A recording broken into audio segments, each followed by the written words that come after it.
I emerged, and for the first time beheld Nosgoth in its former glory.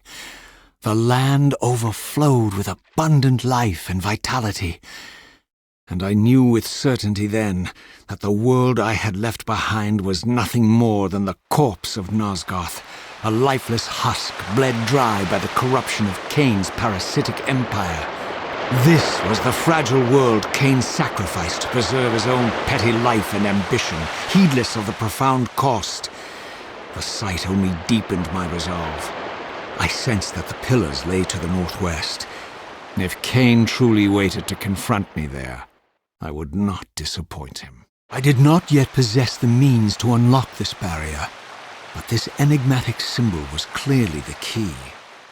As I passed this arcane landmark, a wisp of the Reaver's energy was drawn into the ring, illuminating it.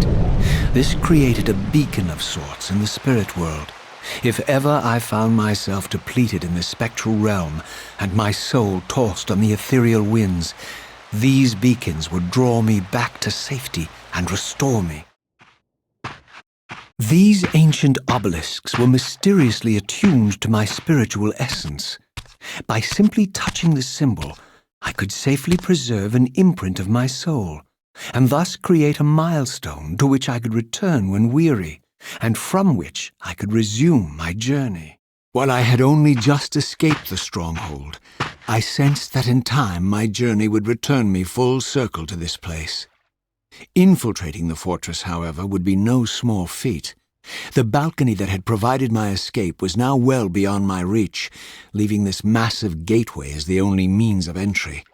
The gates were sealed, but like the time-streaming chamber I had seen earlier, their operation was undoubtedly linked to that odd crystal mounted above the entrance. These vampires had nothing in common with the deranged jackals I left behind in Kain's derelict empire.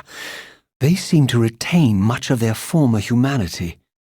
In this era, vampires were clearly not the uncontested predators we had been. These creatures were hunted mercilessly and oppressed. And while I still believed that vampirism was a plague and had to be wiped out, there was nothing noble or righteous in this crusade. This was simply ruthless persecution.